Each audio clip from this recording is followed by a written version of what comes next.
하나님이여, 우리가 주께 감사하고 감사함은 주의 이름이 가까움이라. 사람들이 주의 기이한 일들을 전파하나이다. 아멘.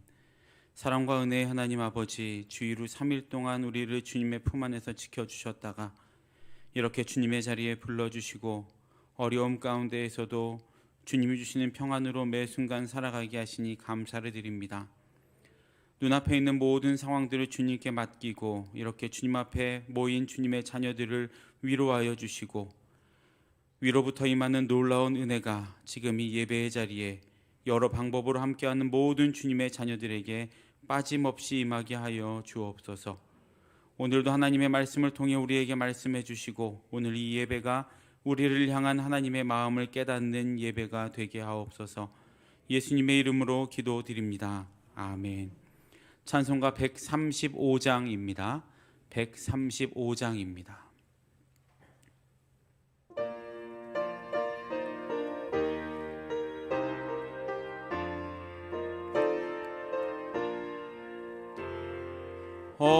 어저께나 오늘이나 어느 때든지 영원토록 변함없는 거룩한 말씀 믿고 순종하는 이의 생명 되시며 한량없이 아름답고 기쁜 말일세. 어저께나 오늘이나 영원 무궁히 한결같은 주 예수께 찬양합니다. 세상 지나고 변할지라도 영원하신 주 예수 찬양합니다. 풍랑이는 바다 위로 걸어오시고 갈릴리의 험한 풍파 잔잔케 하고 겟세마네 동산에서 우리 위하여 눈물 씻고 기도하신 고난의 주님 어저께나 오늘이나 영원 무궁히 한결같은 주 예수께 찬양합니다. 세상 지나고 변할지라도 영원하신 주 예수 찬양합니다. 허물 많은 베드로를 용서하시고 의심 많은 도마에게 확신 주시고 사랑하는 그의 제자 가슴에 안고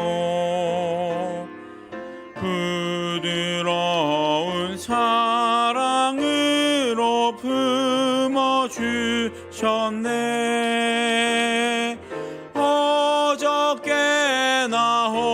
오늘이나 영원 무궁히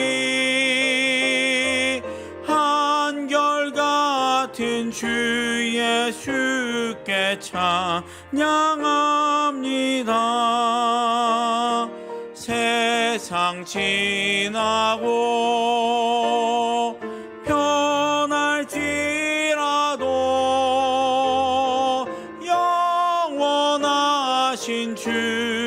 예수 찬양합니다. 엠마오로 행하시던 주님 오늘도 한결같이 우리 곁에 함께 계시고 우리들을 영접하러 다시 오실 때 변함없는 영광의 주 진입해 오리.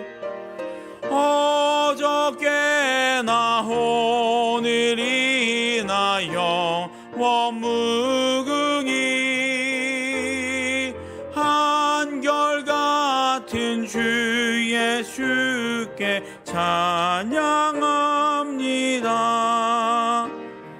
세상 지나고 변할지라도 영원하신 주 예수 찬양합니다.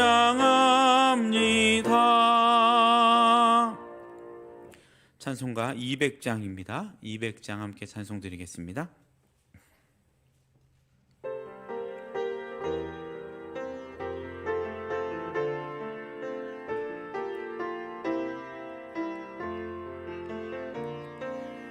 달고 묘한 그 말씀 생명의 말씀은 귀한 그 말씀 진실로 생명의 말씀이 나의 길과 믿음 밝히 보여주니 아름답고 귀한 말씀 생명샘이로다. 아름답고 귀한 말씀 생명샘이로다. 귀한 주님의 말씀은 내 노래 되도다. 모든 사람을 살리는 생명의 말씀을 값도 없이 받아 생명길을 가니 아름답고 귀한 말씀 생명샘이로다. 아름답고 귀한 말씀 생명샘이로다. 널리 울리어 퍼지는 생명의 말씀은 마음의 용서와 평안을 골고루 주나니 다만 예수 말씀 듣고 복을 받네.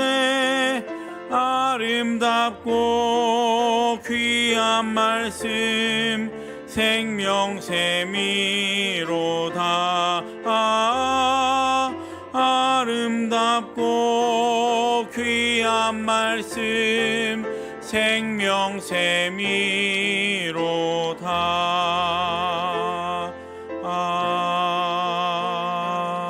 아멘. 204장 찬송 드리고 강선정 원사님께서 기도하시겠습니다. 204장입니다.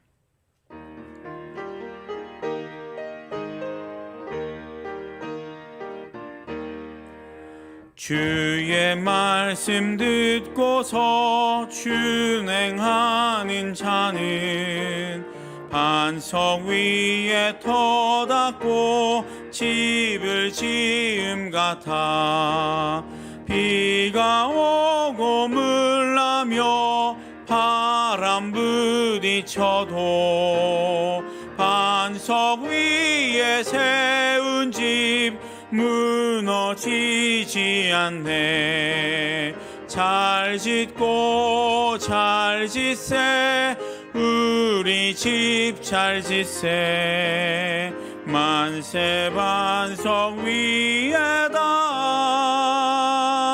우리 집 잘 짓세 주의 말씀 듣고도 행치 않는 자는 모래 위에 터 닦고 집을 지음 같아 비가 오고 물나며 바람 부딪힐 때 모래 위에 세운 집 그게 무너지네. 잘 짓고 잘 짓세 우리 집 잘 짓세 만세 반석 위에다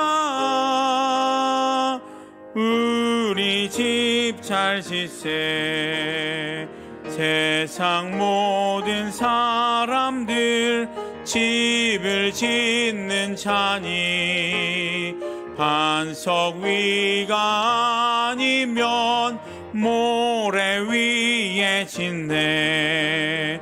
우리 구주 오셔서 지은 상을 줄 때 세운 공로 따라서 영영 상벌 주리.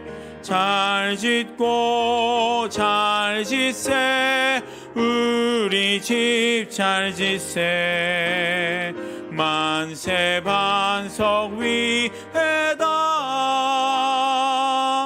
우리 집 잘 짓세.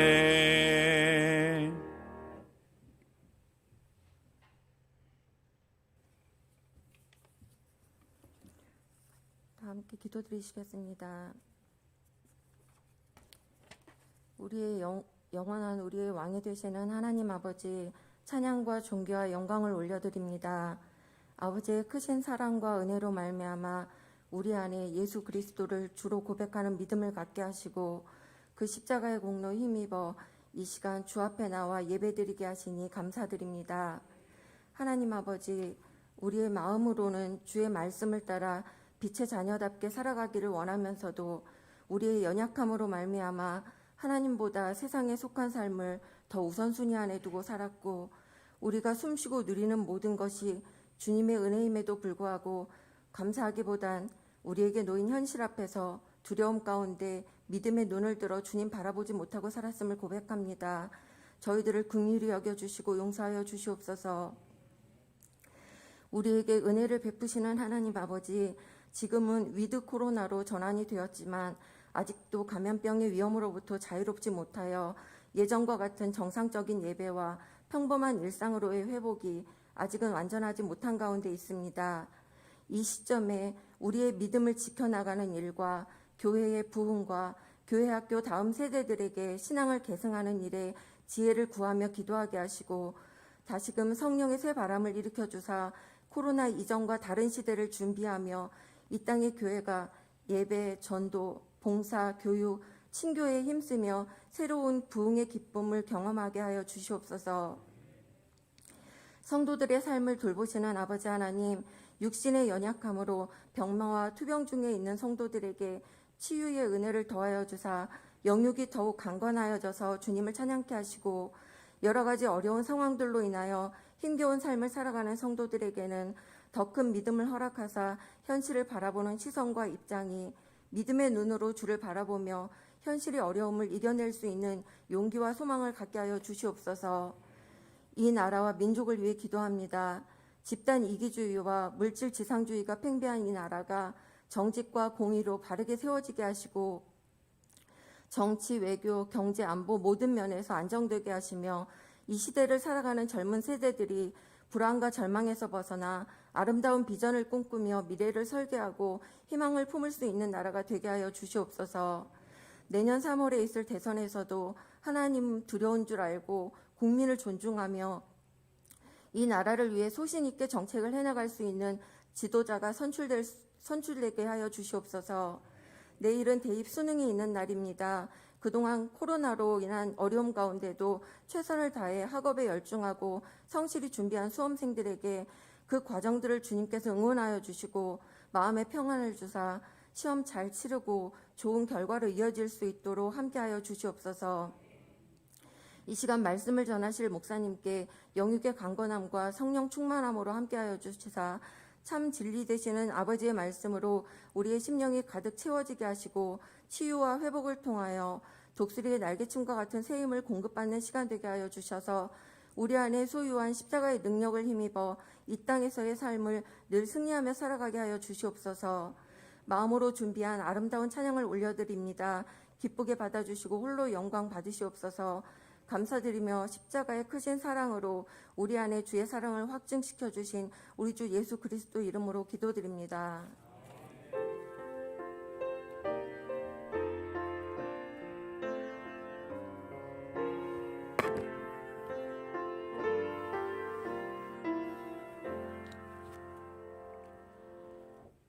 오늘 우리가 함께 나눌 말씀은 사도행전 11장 19절부터 26절까지의 말씀입니다. 사도행전 11장 19절부터 26절까지의 말씀을 다 함께 합독하겠습니다. 그때에 스데반의 일로 일어난 환란으로 말미암아 흩어진 자들이 베니게와 구브로와 안디옥까지 이르러 유대인에게만 말씀을 전하는데 그 중에 구브로와 구레네 몇 사람이 안디옥에 이르러 헬라인에게도 말하여 주 예수를 전파하니 주의 손이 그들과 함께 하심에 수많은 사람들이 믿고 주께 돌아오더라.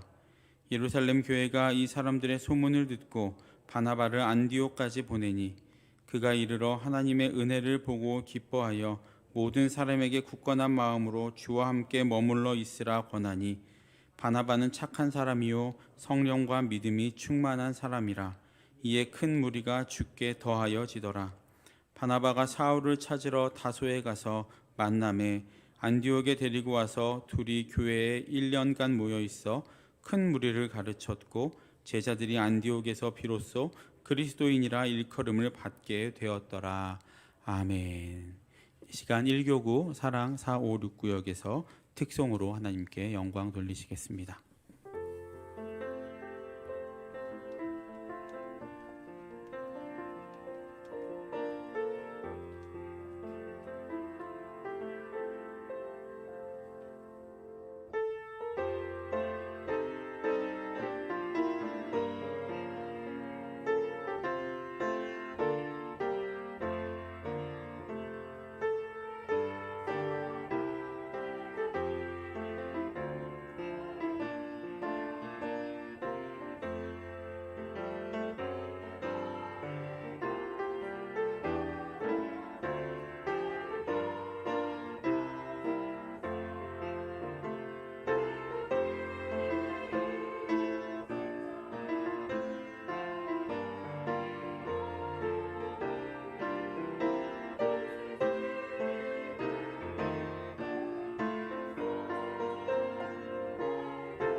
네, 하나님께 영광의 박수 올려드리겠습니다.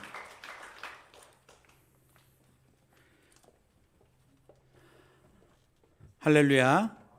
주일 이후 세상에서 주님의 백성으로서의 삶을 힘을 다해 살아가시다가 또 새로운 힘을 공급받으시고자 이렇게 3일 밤 예배의 자리에 대면으로 또 비대면으로 참석하시는 모든 성도님들을 주님의 이름으로 환영하고 축복합니다. 오늘도 우리에게 새롭게 부어주시는 그 은혜를 바라보며 또 그 안에서 담대함으로 나아가시는 모든 성도님들 되시길 간절히 소망합니다. 우리 함께 매일 기도하고 있습니다 라고 옆에 계신 분들과 함께 인사 나눠주시기 바랍니다. 네, 서로를 향한 이 기도가 멈추지 않는 우리 수유동 교회가 되기를 간절히 소망합니다.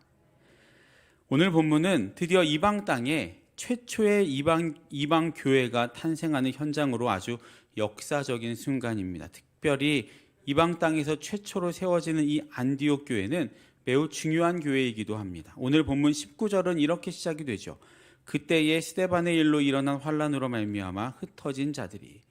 본문을 보면 안디옥에 최초로 교회가 세워질 때 누가 환상을 보았다거나 뭐 비전을 보았다거나 철저한 어떤 계획과 준비하에서 예루살렘 교회의 사도들이 누군가를 파송했다 뭐 이런 기록이 없습니다. 그렇게 교회가 탄생되지 않았죠. 그럼 어떤 경로로 이 중요한 교회가 생겨났습니까? 본문에서도 말하고 있고 여러분들도 잘 알고 계시겠지만 당시 예루살렘에서는 스데반의 일로 큰 핍박이 일어났었죠. 사울을 중심으로 예수 그리스도를 믿는 자들을 잡아 죽이려고 이들을 옥에 가두고 고문하고 때리고 죽이는 일들이 일어나면서 성경에서 말했듯이 12사도 외에는 많은 사람들이 다 흩어져 버립니다. 그 사람들은 가이사랴의 또 고넬료의 집과 이 안디옥 같은 곳으로 다 흩어졌습니다. 그러다가 이 복음을 전하는 가운데 이들이 교회를 만드는 어떤 동기가 된 것입니다. 그러니까 여기에는 우리가 기본적으로 생각하는 것처럼 누가 무슨 안디옥에서 비전을 보았다 또 그리고 그 비전을 보고 철저히 준비한 다음에 계획을 세우고 그렇게 교회를 세웠다는 것이 아니라는 말입니다.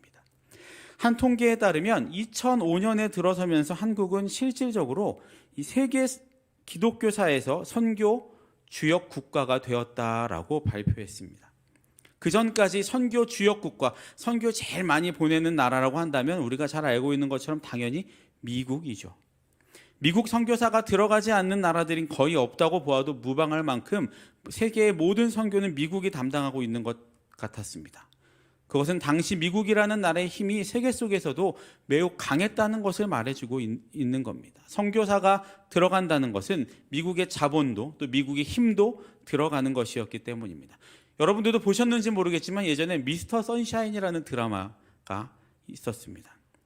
우리나라 독립을 위해 목숨을 바쳐 싸운 독립군들을 배경으로 한 드라마였는데 거기에서 이 남자 주인공이었던 이병헌이 미군으로 한국에 들어오죠. 또 그 군인들을 따라서 선교사들도 들어와서 선교사들이 우리나라에서 학생들을 가르쳤었습니다. 당시 일본도 우리나라에 함께 있었는데 일본은 실질적으로 우리나라는 막 건드렸지만 미국을 건드릴 수는 없었습니다. 왜냐하면 그만큼 미국이 당시 힘이 더 강했기 때문이죠.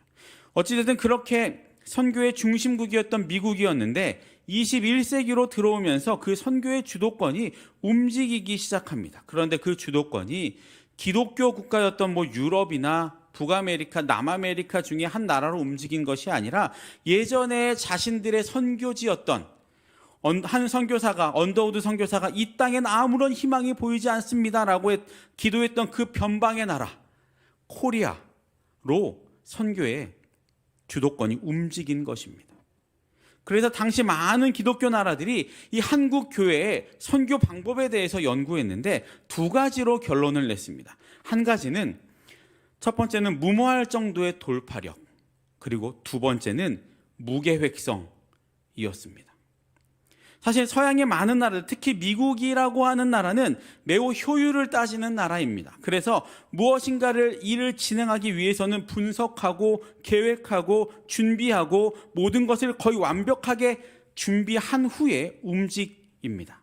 물론 그런 방법들이 실패를 줄이기 위한 아주 좋은 방법이기는 하죠. 그런데 선교에도 그런 방법을 쓰다 보니까 이 한국이라는 나라의 속도를 따라갈 수가 없었던 겁니다. 우리 수유동 교회도 이런 선교, 단기 선교 같은 거 많이 보내보셔서 아시겠지만 우리는 일단 막 움직이기 시작합니다. 그리고 움직이면서 결정하고 결정되면 또 막 움직이고 그렇게 엄청나게 빠른 속도로 한 선교를 준비하죠. 저도 예전에 그런 경험이 있습니다. 말레이시아로 단기 선교를 가기로 청년들과 가기로 결정을 하고 날짜도 다 잡아놓고 열심히 훈련하고 그곳에서 할 사역들을 체계적으로 준비했습니다. 날짜는 하루하루 다가오고 이제 한 달 정도의 시간이 남아 있었습니다. 그리고 이제는 어떤 사역 준비도 사역 준비지만 물품들을 사고 선교지로 가져갈 그런 물품들을 사야 할 시기였습니다. 그런데 문제가 있었습니다. 그것은 이제 한 달도 남지 않았는데 비행기 표가 준비가 안 된 겁니다. 그리고 여행사에서도 그때까지는 비행기 표가 나오기 쉽지 않다라고 이야기했습니다. 왜냐하면 저희가 선교 가는 그 시기가 설날 연휴였습니다. 비행기 표가 없을 때죠. 만약 저희가 물품을 다 샀는데 비행기 표가 구해지지 않으면 그 물건들은 다 버리게 됩니다. 그리고 그쪽 선교지에서도 차질이 생기겠죠. 단기 선교팀 온다고 준비하고 계획하고 사람들 다 모으고 있었는데 우리가 못 간다고 이야기를 해버리면 양쪽으로 물질적으로나 또 사역적인 피해가 엄청난 상황이었습니다. 그런 상황이었는데 지금 생각해보면 참 청년들의 믿음이 엄청났던 것 같습니다. 그냥 물품을 사자고, 그리고 제일 처음으로 산 것이 많은 물품을 넣을 수 있는 큰 이민 가방 아시죠? 막 엄청나게 큰 가방을 남대문에서 여러 개를 사고 교회로 돌아왔습니다. 그런데 전화가 왔습니다. 비행기 표가 준비됐다고. 다들 너무 기뻐했고 너무 믿지 못할 사건이라고 서로 너무너무 기뻐했습니다. 그런데 생각해보면 참 막무가내였던 것 같습니다. 하지만 하나님, 우리는 하나님이라 하러 갈 거니까 우리가 할 수 없는 건 하나님이 책임지세요 라는 마음으로 준비했던 청년들은 다시 한번 살아계신 하나님을 경험했습니다. 그만큼 당시 우리나라 선교는 약간 불도저 같은 면이 있었습니다. 물론 그런 것으로 인해서 사회적으로 문제가 되기도 했지만 그렇다고 해서 선교의 문이 닫히거나 선교에 대한 열정이 사그라들지는 않았습니다. 그 열정은 지금도 사그라들지 않고 있습니다. 코로나의 어려움 가운데 있지만 그 열정은 아직도 그대로인 것 같습니다. 코로나로 어려움 가운데 있지만 제가 알고 있는 선교단체에서는 꾸준히 선교사를 파송하고 있습니다. 그리고 선교사로 헌신하겠다고 하는 분들이 꾸준히 헌신하고 나타나고 있다고 합니다. 그리고 그렇게 가시는 분들도 코로나의 상황을 별로 두려워하지 않고 계시다라고 합니다. 이제는 미국이나 유럽에서는 들어가지 못하는 이슬람 국가들이나 회교권에 들어갈 수 있는 나라가 한국밖에 없다라고 그 선교단체 그 간사님께서 이야기를 하셨습니다. 그런데 여러분 성경을 한번 보십시오. 성경의 역사를 보면 대부분의 하나님의 일과 역사가 사람의 계획을 가지고 이루어진 것이 별로 없습니다. 사람의 계획을 가지고 이루어진 것이 없고 모두 전부 다 하나님께서 주도하셨던 역사들이었습니다. 이 안디옥 교회도 그렇습니다. 예루살렘에서는 환난과 핍박이 나서 사람들이 쫓겨났고 그것으로 교회는 끝이 났다, 기독교는 끝이 났다 라고 사람들이 이야기했지만 그 쫓김을 통해서 하나님은 이방 땅에 그 흩어진 자들을 통해 교회를 세우실 줄은 아무도 몰랐다라는 겁니다. 그것이 하나님의 일하시는 방법입니다. 물론 빠짐없이 계획하는 것도 물론 중요합니다. 그것도 필요합니다. 하지만 그 계획에 가장 중요하게 적용돼야 할 것은 그 계획 위에는 하나님이 계시다라는 믿음이 있어야 한다라는 겁니다. 그리고 그 믿음으로 움직여야 합니다. 우리가 계획해서 우리 마음대로 안 된다고 해서 낙심하고 슬퍼할 것이 아니라 그 계획 위에 계신 하나님께서 분명히 하나님의 일을 이루실 것이다라는 것을 믿음으로 모든 하나님의 일을 계획하고 준비하고 움직여 나아가야 한다라는 겁니다. 주님의 일은 주님이 이루실 것입니다. 그렇게 안디옥 교회를 향한 하나님의 계획은 차곡차곡 진행이 되는데 21절을 보시면 이런 말씀이 있습니다. 주의 손이 그들과 함께 하심에 수많은 사람들이 믿고 주께 돌아오더라. 그렇게 하나님의 계획으로 뿔뿔이 흩어진 무리들이 안디옥에 이르러서 주 예수 그리스도를 전파하니까 그 안디옥 교회가 부흥을 하기 시작합니다. 그런데 우리는 여기에서 부흥이라는 것, 그 정의를 다시 한번 생각해 볼 필요가 있습니다. 우리는 보통 부흥이라고 하면 숫자적인 부흥을 이야기하는 경우가 많이 있습니다. 물론 그것도 틀린 말은 아니죠. 그것은 부흥의 한 단편적인 모습에 불과합니다. 오늘 21절에서 말하고 있는 것처럼 진정한 부흥의 전제 조건은 사람들이 믿고입니다. 믿지도 않는 사람들이 많아지는 게 부흥이 아니라는 말입니다. 믿지도 않는 사람들이 많아지는 것, 그것이 아니라 예수 그리스도를 믿는 사람들이 많아지는 것, 그것이 진정한 부흥인 것입니다. 그러기 위해서는 회개와 우리 마음의 변화와 사회의 어떤 변혁 같은 것들이 동시에 다 일어나야 합니다. 여러분, 지금 우리 교회 밖에도 보면 엄청나게 많이 모이는 수상한 집단들이 있습니다.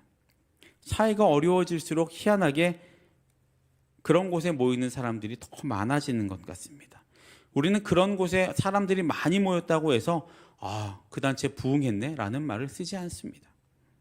왜냐하면 그 많은 사람들은 예수 그리스도를 믿는 사람들이 아니기 때문입니다. 부흥은 예수 그리스도를 믿음으로 회개와 심령의 변화를 경험한 사람들이 많아져서 이 땅에 작은 예수 그리스도들이 많아지는 것, 그것이 부흥이고 그 놀라운 역사가 오늘 우리 수유동 교회에도 충만히 임하기를 간절히 소망합니다. 그렇게 사람들이 많이 모인다는 소식을 들은 예루살렘 교회는 22절에서 볼 수 있듯이 바나바를 안디옥으로 보냅니다. 앞에서도 한번 말씀드렸지만 스데반의 순교 사건으로 많은 그리스도인들이 뿔뿔이 흩어졌습니다. 그런데 그 뿔뿔이 흩어진 사람들 중에 사도는 포함되지 않았죠. 다시 말해서 사도들은 흩어지지 않고 이 예루살렘에 모여 있었다라는 말입니다. 이 사도들은 누구입니까?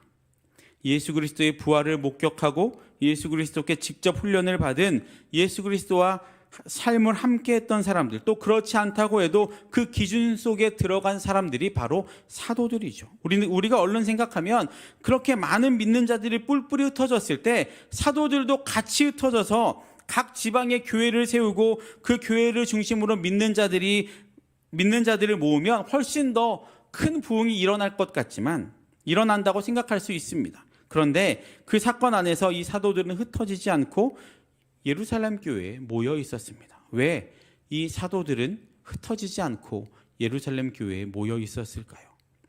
두려웠을까요? 아니면 그들이 정착한 곳에서 벗어나고 싶지 않아서였을까요? 정확하게 성경엔 나와 있지 않지만 이 사도행전을 읽다 보면 그들이 그곳에서 가지고 있는 역할들이 있었습니다. 여러분 잘 생각해 보십시오. 이 흩어진 사람들은 그들의 발길이 닿는 곳으로 갑니다. 그리고 그들이 머무는 곳에서 머무는 현장마다 그들이 알고 있는 복음을 전했고 그 복음이 전해지는 현장마다 놀라운 복음의 역사들이 분명히 일어났습니다. 사람들이 모이고 기적이 일어나고 어떤 초자연적인 현상들이 일어나는 그런 가시적인 역사들이 그곳 곳곳에서 다 일어났었습니다. 이때 그 기적의 현장과 사람의 모임과 사람의 부흥을 옳은 진리의 현장으로 이곳이 정말 건강한 곳입니다 라고 검증하고 챙겼던 사람들이 누구였을까요? 바로 이 사도들이었습니다.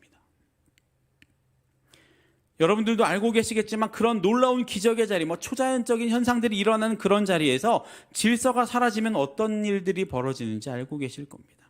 그 자리에서 질서를 유지하고 그것이 진짜 성령의 역사인지 검증하고 지도했던 사람들이 지금 이 예루살렘에 남아 있었던 사도들이었다라는 말입니다. 그래서 베드로가 가이사랴의 고넬료의 집으로 간 것이고 안디옥에도 바나바가 파송이 된 것이었습니다.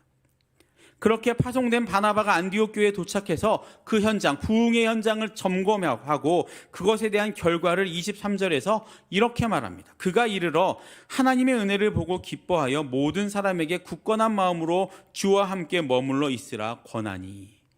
바나바가 도착해서 안디옥 교회를 검증해 보니까 정말 이곳에서 일어나는 많은 놀라운 부흥의 역사들, 믿음의 역사들, 또 초자연적인 일들, 또 그런 많은 것들이 정말 하나님이 역사하시는 현장이었고 하나님이 주도하셨던 질적인 양적인 부흥이 일어난 곳이었다라고 바나바가 검증을 했다라는 겁니다. 바나바는 여기에서 두 가지를 말합니다. 안디옥은 하나님의 은혜가 임했던 현장이다. 그리고 또 하나는 모든 사람들은 안심하고 굳건한 마음으로 이 자리에서 주께 붙어 있으라 였습니다. 우리는 이 바나바의 말에서 주께 붙어 있으라라는 말에 주의를 기울여야 합니다. 성도로서 우리에게 있어서 아주 중요한 전제 조건입니다. 주께 붙어 있는 것 말입니다. 우리는 교회에 붙어 있는 성도도 아니고 어떤 직분에 붙어 있는 성도도 아닙니다. 그럴 리는 없으시지만 목회자를 보고 신앙생활하는 성도도 아닙니다. 또 누구를 보고 누구랑 친하다고 신앙생활을 하는 성도도 아닙니다. 물론 그 모든 것들이 건강한 신앙 공동체 생활에 있어서 필요한 것들이면 틀림없는 사실입니다. 하지만 성도된 우리는 그런 것 다 떠나서 오직 주님께만 붙어 있는 사람들이어야 합니다. 주님께 붙어 있지 않고 사람 보고 또 교회 보고 직분 보고 보고 그런 데 붙어 있으면 상처받고 낙심하고 쓰러지고 교회를 떠날 수밖에 없게 됩니다. 주님께 붙어 있는 것, 주님께 붙어 있는 성도가 되는 것, 그것이 가장 건강한 신앙생활입니다. 바라기는 여기 계신 모든 성도님들도 지금처럼 어떤 상황에서도 주께 붙어 계셔서 견고한 주님의 백성으로 바로 서시는 여러분들 되시기를 주님의 이름으로 축복합니다. 그렇게 사도라는 직분으로 안디옥 교회의 건강성과 복음의 실제를 확인한 이 바나바는 또 확인한 바를 통해서 이 안디옥 교회는 한 단계 더 성장을 하게 됩니다. 24절을 보면 바나바는 착한 사람이요 성령과 믿음이 충만한 사람이라 이에 큰 무리가 주께 더하여 지더라. 21절에서 주의 손이 그들과 함께 하심에와 이 본문 바나바의 충만한 성령과 믿음이 합쳐져서 안디옥 교회는 큰 부흥의 역사가 임하게 됩니다. 부흥이라는 것은 이렇게 두 가지가 균형적으로 임해야 합니다.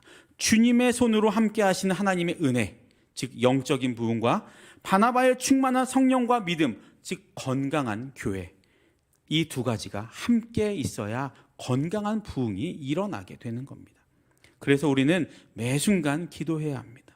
우리 수유동교회가 이 하나님의 은혜와 충만한 성령과 믿음이 어우러져서 건강한 교회로 또 이 지역에서 놀라운 부흥의 역사가 시작되는 교회가 되게 해달라고 우리 교회를 위해서 매 순간 기도해 주셔야 합니다.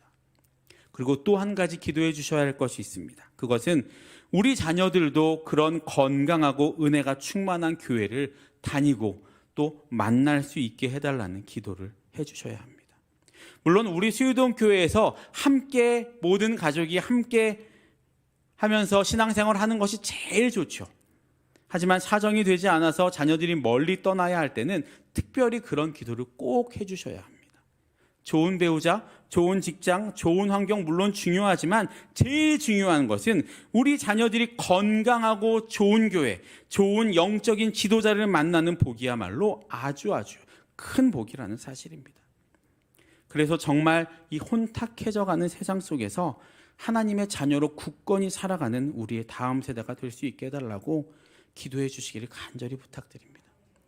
여러분 요즘에 드라마들 이렇게 보시면요, 이제는 동성애나 또 막 잔인한 것들, 또 엄청난 어른들이 보기에도 잔인한 것들이 너무 많이 아이들에게 노출이 됩니다. 그리고 그런 것들도 이제 당연하게 받아들이는 시대가 되어버렸습니다. 저도 드라마를 보면서 참 걱정을 많이 합니다. 우리 아이들이 나중에 어떻게 살아가야 할까?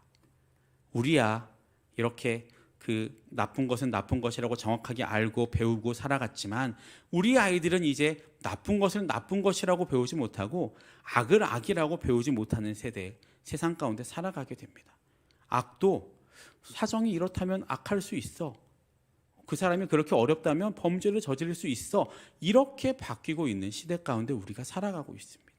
바라기는 우리 자녀들이 올바른 선과 악을 올바로 분별할 수 있는 영적인 눈을 위해서 여러분들 많이 기도해 주시기를 바랍니다. 이제 그렇게 안디옥 교회를 건강한 교회로 만들고 바나바가 25절을 보시면 사울을 찾으러 다소에 갔다라고 기록이 되어 있죠. 이 사울은 우리가 알고 있는 바울이 되는 그 바울입니다. 바울이라는 이름이 12장부터 사용되고 있기 때문에 여기는 사울이라고 합니다. 바나바는 왜 갑자기 교회 잘 건강하게 잘 만들어 놓고 왜 사울을 찾으러 갔을까요? 여기 25절에서 찾으러라는 단어는 그저 사울을 어디 살고 있는 사울을 만나러 갔다라는 뜻이 아닙니다. 이 찾으러라는 단어에는 찾아내다, 샅샅이 조사하다, 열심히 찾다라는 의미가 들어 있습니다. 즉 바나바는 지금 이 사울이 어디에 있는지 알 수 없는 상황 가운데 있다라는 말입니다. 아마도 집집마다 수소문을 해서 사울을 찾으려고 했을 겁니다. 어디에 있는지 모르니까 사람들을 물어서 사울을 찾으러 갔겠죠. 그리고 바나바는 결국 사울을 찾아서 안디옥 교회로 데리고 옵니다. 여기에서 우리는 또 하나님의 일하시는 방법을 볼 수 있는데 그것은 하나님은 자신의 일을 할 사람을 찾아내신다라는 겁니다. 우리가 아무리 날고 기는 능력을 가지고 있는 사람이라 할지라도 하나님의 때가 아니면 또는 준비가 되지 않으면 하나님은 그 사람을 사용하지 않으십니다. 문제는 그때는 아무도 모른다는 거죠. 당시 사울도 마찬가지였습니다. 그렇게 교회를 핍박하다가 다메섹 도상에서 예수님을 만나고 완전히 요즘 말로 하면 뒤집어졌죠. 그러면 그렇게 뒤집어진 사울을 하나님께서 바로 사용하실 법한데 오히려 사울은 계속되는 살해 위협으로 아무도 모르는 곳에 숨어 지내는 신세가 되어버렸습니다. 예수님을 만나고 예수님이 바울을 들어 쓰시겠다고 했는데 바로 안 들어 쓰시고 오히려 사울은 도망자로 전락해버리고 말았다라는 거죠. 사울이 그동안 어떤 삶을 살았는지는 모르겠지만 아마도 낙심과 좌절과 혹은 현실의 답답함 가운데서 다시 만나게 될 예수님을 바라보며 또 예수님 언제 내가 일을 할 수 있을까요? 예수님께 한탄하고 기도했을지도 모르겠습니다. 그러는 와중에 때가 되어 하나님은 바나바를 보내시고 바나바는 숨어있는 사울을 샅샅이 뒤져서 이 사울을 찾아낸 것입니다. 그것이 하나님의 방법입니다. 하나님은 하나님의 백성 한 사람 한 사람을 결코 잊으시는 법이 없고 또 결코 그 손을 놓지 않으심을 믿으시기를 바랍니다. 그러니까 지금의 현실이 답답하고 암울할지라도 언젠가 나를 찾아오실 그 하나님의 손길을 소망하면서 또 기대하면서 오늘 이 하루를 우리에게 주어지는 하루하루를 준비하시는 여러분들 되시기를 축복합니다. 이제 본문 26절 상반절을 한번 보시겠습니다. 만남에 안디옥에 데리고 와서 둘이 교회에서 1년간 모여 있어 큰 무리를 가르쳤고라고 기록이 되어 있습니다. 바나바가 사울을 찾으려고 했던 이유가 바로 이겁니다. 위로의 아들인 바나바 자신보다 가르치는 일에 대해서 정식으로 교육을 받은 사울이 훨씬 더 뛰어났기 때문이었습니다. 이 가르침의 사역이라는 것이 참 중요합니다. 마태복음 4장 23절에서 예수님께서 사역을 시작하시는 장면이 기록이 되어 있는데 여기에서 예수께서 온 갈릴리에 두루 다니사 그들의 회당에서 가르치시며 천국 복음을 전파하시며 백성 중에 모든 병과 모든 악한 것을 고치시니라고 기록이 되어 있습니다. 즉 예수님의 사역을 세 가지로 압축하면 가르침, 전함, 고침이라는 말입니다. 가르침이 없으면 전함이 없고 가르침이 없으면 고침이 없습니다.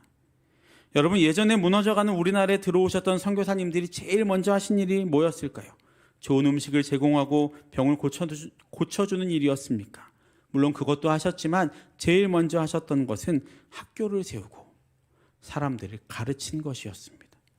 시간은 오래 걸리지만 그 가르침이 올바로 세워지면 그 이후에 전함과 고침이 가능해지기 때문입니다.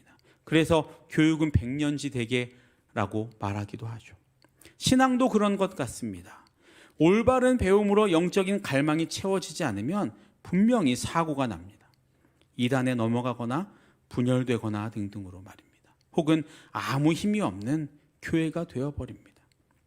예전에 제가 신대원 다닐 때 교회사 교수님께서 저희 학생들에게 이런 질문을 하신 적이 있습니다. 교회에 성도들이 많아지게 하려면 어떻게 해야 할까요? 라는 질문이었습니다. 그 질문에 대부분 전도사였던 학생들은 여러 가지 이야기를 했습니다. 그리고 교수님께서 어떤 목회 팁을 주시나 보다 하고 초롱초롱한 눈으로 교수님을 바라보고 있었습니다. 그런데 교수님이 이렇게 말씀하셨습니다. 교인들 수만 잘 많이 늘리려면 성경을 못 보게 하십시오. 예전 중세교회처럼. 오해하지 마십시오. 성경 보지 말라는 말이 아니라 이 말은 어떤 의미냐면 이 종교개혁 이전의 중세교회는 성도들에게 성경을 읽지 못하게 했습니다. 정확하게 말하면 당시 평민들은 성경을 읽지 못하게 그들의 언어로 기록도 되어 있지 않았습니다. 그리고 성경은 오직 가르치는 사람들의 것, 거룩한 것이라고 평민들은 절대로 갖지도 못하게 했습니다. 그렇게 되니 성도들은 결국 그 말이 맞는지 틀린지도 모르고 주교나 교황의 말을 맹신하게 되고 연옥이니 면죄부니 하는 말들을 곧이곧대로 믿게 된 겁니다. 그렇게 성경에도 없는 그럴듯한 말들에 혹한 성도들이 많아지고 겉으로 보기에는 엄청나게 부흥되는 것처럼 보였고 교회는 점점 더 커졌으니 엄청난 부흥이 되는 것처럼 보였지만 결국 진리는 왜곡되고 올바른 믿음을 갖지 못한 반쪽 성도들만 있는 죽은 교회가 되어버린 것이죠.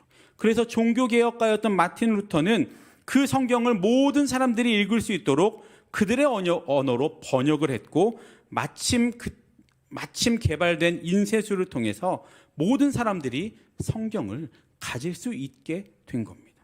그것이 종교개혁이었습니다.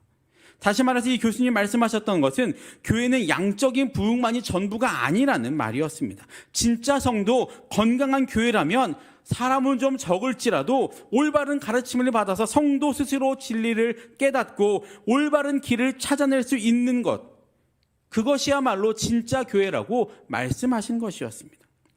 바나바와 사울은 이 사역을 안디옥 교회에서 진행을 한 겁니다. 그리고 그렇게 올바른 가르침을 받은 성도들이 이제 어떻게 됩니까? 우리 26절을 함께 읽어볼까요? 26절입니다. 시작. 만남에 안디옥에 데리고 와서 둘이 교회에 1년간 모여 있어 큰 무리를 가르쳤고 제자들이 안디옥에서 비로소 그리스도인이라 일컬음을 받게 되었더라. 사실 여기에 나와 있는 이 그리스도인이라는 말은 그 당시 어떤 하나의 비하하는 말이었습니다. 여러분 군대에서 군인들 머리 깎아주는 병사를 뭐라고 부르는지 아십니까? 깍쇠라고 부릅니다. 예전에 음악하고 춤추는 사람들을 뭐라고 불렀습니까? 딴따라라고 불렀죠. 그것처럼 이 그리스도인이라는 말도 그렇게 비하하는 말이었습니다. 요즘 말로 하면 예수쟁이 정도가 되겠네요. 좋은 의미는 아닙니다. 왜 이렇게 이 사람들은 그리스도인들을 비하하면서 불렀을까요? 당시 안디옥이라는 도시는 이 로마나 알렉산드리아처럼 로마 제국이 의도적으로 만든 행정 수도 중에 하나였습니다. 행정 수도를 만들려면 엄청난 인력과 자원들이 들어가야 합니다. 그래서 이 안디옥에는 당시에 로마의 부자들이 많이 모여 있었습니다. 당시에 부자들이 많다는 이야기는 무슨 말입니까? 노예도 많았다라는 말입니다. 이 안디옥이라는 도시는 사실 노예들의 손길로 만들었다 해도 무방할 그런 도시였습니다. 학자들의 연구에 의하면 당시의 그 인구 분포가 로마 시민과 노예들의 비율이 30대 70, 로마 시민이 30, 노예가 70이었다라고 합니다. 그러면 이 노예들을 부리는 주인들은 뭘 했을까요? 이렇게 많은 노예들을 부리는 주인들은 뭘 했을까요? 이 주인들은 돈과 시간이 남아도는 사람들입니다. 지금도 그렇지만 돈과 시간이 남는 부자들은 뭘 합니까? 물론 그렇지 않은 부자들도 있겠지만 대부분의 사람들은 쾌락을 쫓아갑니다. 더구나 이 안디옥이라는 곳은 바쿠스라는 신을 섬기고 있었습니다. 이 바쿠스라는 신은 술의 신입니다. 당시 안디옥의 분위기가 어땠는지 짐작이 가십니까? 술과 쾌락이 만연한 이 도시에서 시간과 돈이 남아도는 사람들을 통해 벌어지는 이 많은 행위들은 마치 구약의 소돔과 고모라와 같은 모습이었습니다. 그것을 날마다 일상처럼 살고 있는 도시의 사람들 가운데 복음이 들어가고 그 복음의 능력으로 사람들이 말씀의 교육을 통해서 조금씩 바뀌기 시작합니다.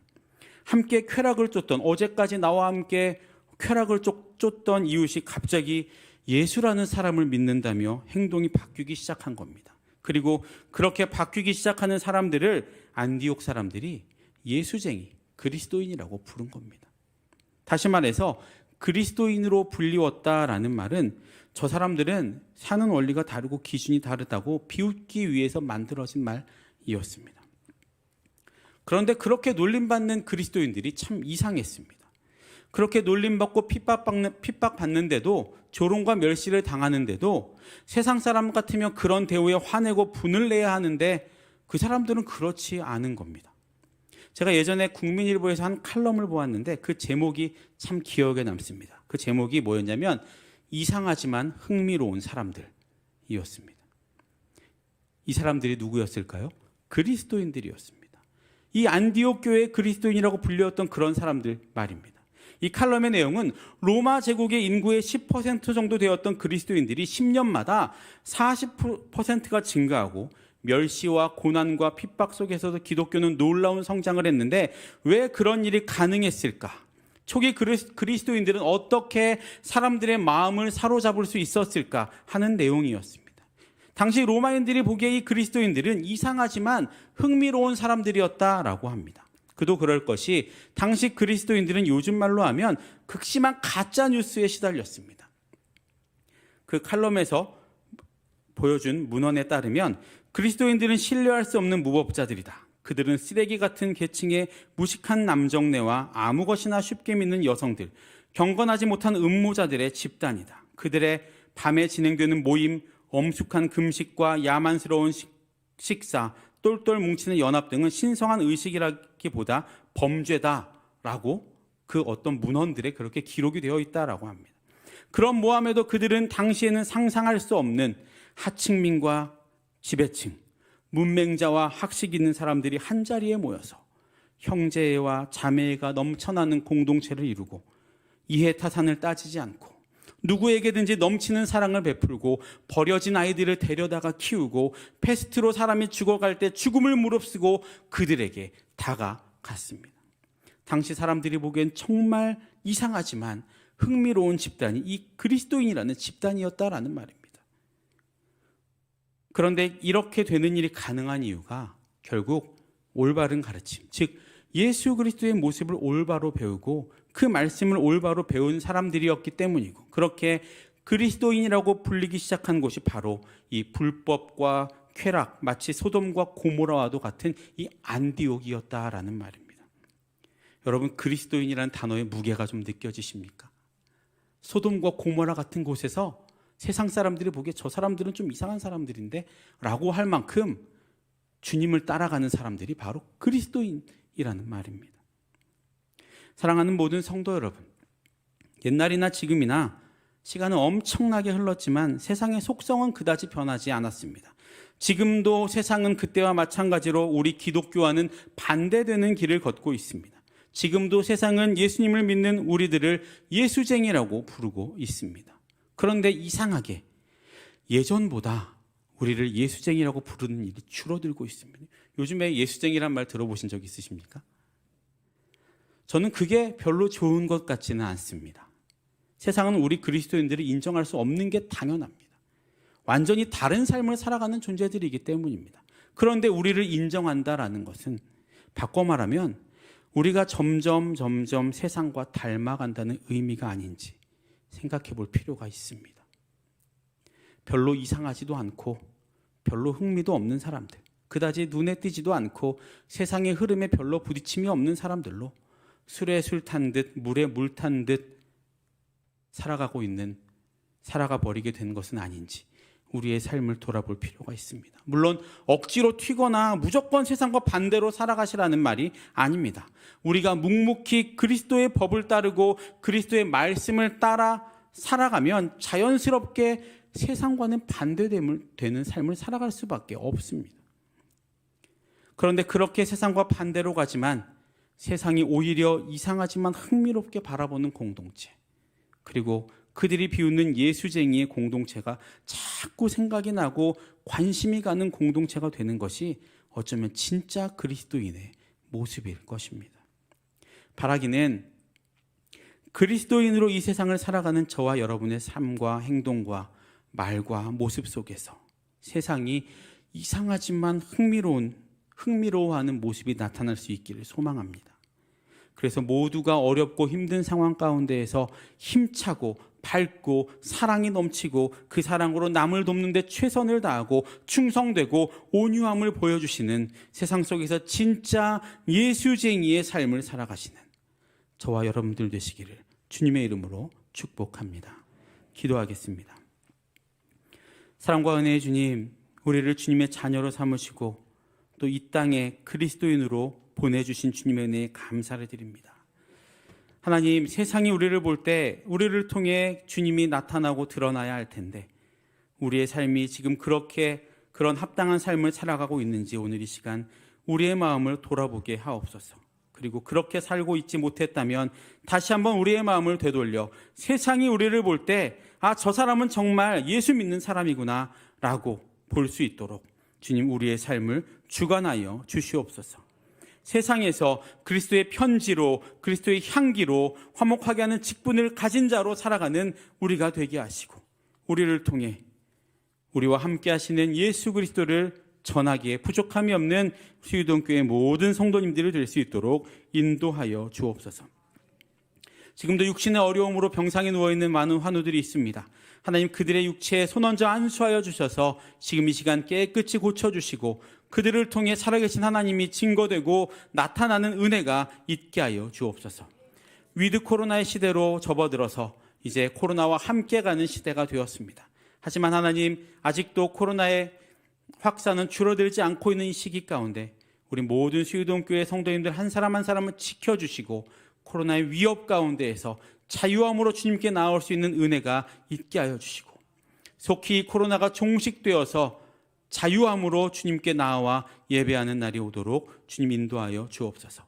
계속되는 코로나로 말미암아 지치고 힘들어하는 방역당국과 의료진들에게 영육간의 강건함과 지혜와 명철을 더하여 주옵소서. 또 주님께 마음의 소원과 기도의 제목에 쓰일 천문제 예물 드립니다. 357번째, 948번째, 49번째, 868번째, 264번째, 28번째 예물을 받아주시고 믿고 기도하며 뿌린 씨앗에 아름다운 열매가 맺어질 수 있도록 주님께서 친히 역사하여 주옵소서. 주님께 감사할 것들이 더욱더 많아지는 은혜 또한 허락하옵소서. 이제 하나님의 자녀로 세상으로 나아가는 우리에게 하나님의 놀라운 은혜와 사랑으로 함께 하시고 세상에서 하나님을 드러내고 나타내는 그리스도인의 삶을 살아갈 수 있는 우리 모든 주님의 백성들이 되게 하여 주옵소서. 감사를 드리며 모든 말씀 예수님의 이름으로 기도드립니다. 아멘.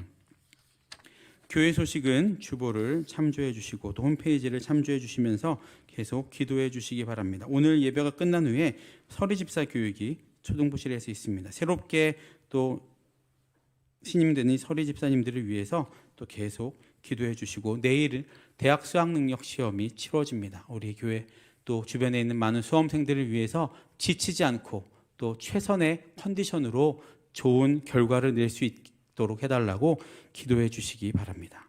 이제 축도하심으로 예배 마치도록 하겠습니다. 이제는 우리 주 예수 그리스도의 은혜와 하나님의 사랑과 성령님의 귀한 은사가 이 땅에서 그리스도인으로 세상과 다르고 세상의 길과는 다른 길을 가며 어떤 조롱과 비난 가운데에서도 성경의 올바른 가르침을 따라 주님의 도를 실천하고 따르기로 결단하는 이 자리와 영상으로 예배드리는 모든 주님의 자녀들과 그들의 삶의 터전과 가정 위에 그리고 이 수유동교회와 이 나라와 이 민족 위에 이제로부터 영원까지 함께 하시기를 간절히 축원하옵나이다. 아멘.